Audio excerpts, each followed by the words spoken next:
Praise the lord అండి. దేవుని దయ వల్ల మీరందరూ క్షేమంగా ఉన్నారని ఆశిస్తున్నాను. ఇప్పటివరకు మనం మత్తయి సువార్త 26వ అధ్యాయము 16వ వచనం వరకు చదువుకున్నాం కదండి.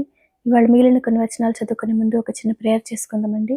మహాపరిశుద్ధుడు అని యేసయ్య నీకే వందనాలు తండ్రి. యేసయ్య ఇంతవరకు మమ్మల్ని సజీవ లెక్కలు పెట్టి దేవా యేసయ్య నీ గురించి మాట్లాడుకునే అవకాశం ఇచ్చినందుకు నీకే వందనాలు తండ్రి.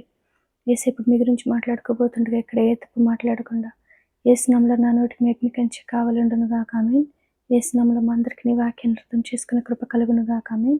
యేసు నామములో అడుగుచున్నాం తండ్రి ఆమేన్. ఇప్పటివరకు మనం తెలుసుకున్నాం కదండి. యేసయ్య యొక్క గద్దింపునకి లోబడని యూదాలో సాతాను ప్రవేశించి యూదా యొక్క జీవితాన్ని నాశనం చేసే సలహాలని ఇస్తున్నాడు కదండి. సాతాను యొక్క సలహాలకి లోబడిన యూదా ఏం చేస్తున్నాడండి, యేసయ్యని అప్పగించడానికి తగిన సమయం కోసము వెయిట్ చేస్తూ ఉన్నాడంట కదండి. తర్వాత ఏం జరిగిందో మనం చూద్దామండి. మత్తయి సువార్త 26వ అధ్యాయము 17వ వచనము. పులియని రొట్టెల పండుగలో మొదటి దినమందు శిష్యులు యేసునొద్దకు వచ్చి పస్కాను భుజించుటకు మేము నీ కొరకు ఎక్కడ సిద్ధపరచగోరుచున్నావని అడిగిరి. అందుకాయన, మీరు పట్టణమందున్న ఫలాని మనుషుని యొద్దకు వెళ్ళి, నా కాలము సమీపమై ఉన్నది, నా శిష్యులతో కూడా నీ ఇంట పస్కాను ఆచరించెదనని బోధకుడు చెప్పుచున్నాడని అతనితో చెప్పుడనెను.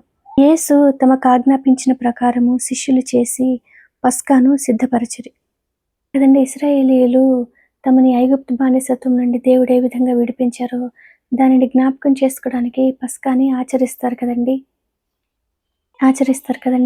అదేవిధంగా ఈ రోజుల్లో మనం కూడా ప్రభురాత్రి భోజనాన్ని తీసుకునే ముందు మనం కూడా జ్ఞాపకం చేసుకోవాలి కదండి.